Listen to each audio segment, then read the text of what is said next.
Guys, இன்னைக்கு நம்ம என்ன பார்க்க போறோம்னா நம்ம ஃபிஷ் டேங்க்ல எப்படி கேனிஸ்டர், அதாவது வீட்லயே ரெடி பண்ற கேனிஸ்டர் எப்படி ரெடி பண்றத பார்க்க போறோம்.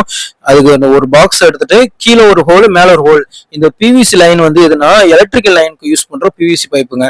இது எல்லா ஹார்ட்வேர்ஸ் கடையிலையும் கிடைக்கும். வேணுன்றவங்க வேணுன்ற சைஸுக்கு வாங்கிக்கலாம். ஓகேவா? மினிமம் காஸ்ட்ல பண்றோம்னா பண்ணிக்கலாம். இல்ல எது கிட்ட சொன்னீங்கன்னா நாங்களே பண்ணி தருவோம் டேங்க் சைஸ் பொறுத்து. ஓகேவா? வீடியோ ஸ்கிப் பண்ணாம பாருங்க. லாஸ்ட்ல எப்படி இது ஒர்க் ஆகுறத காட்டுவேன். இதுல வந்து கீழே ரெடி பண்ணிட்டு கீழே ஒரு ரோல் ஒரு மேல ஒரு சொன்னா, ஸோ வாட்டர் பம்ப் பண்ணி கீழே கொடுத்துரும், ஃபில் ஆகி மேல வந்துடும். இதுல என்னென்ன போறோம்னா ஒரு ஸ்பாஞ்சு, இந்த ceramic rings and carbon activator, லாஸ்டா வந்து ஒயிட் கலர் ஸ்பாஞ்சு. அது மூணு தான் நான் ஆட் பண்ணிருக்கிறேன்.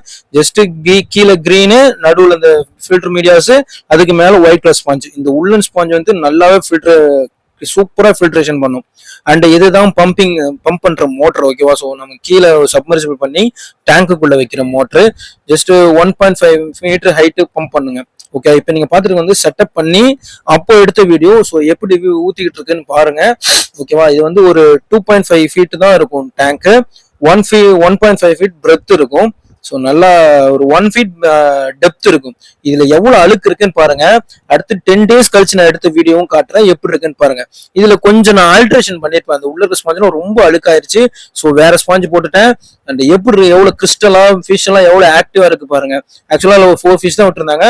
அதுக்கப்புறம் நம்ம ஒரு கோயி கோல்டு எல்லாமே சேர்த்து விட்டுருக்கிறோம். இப்போதைக்கு சூப்பரா இருக்குங்க. உங்களுக்கு யாருக்காவது வேணும்னா என்னை கான்டாக்ட் பண்ணலாம். சேனலை மறக்காம சப்ஸ்கிரைப் பண்ணிக்கங்க.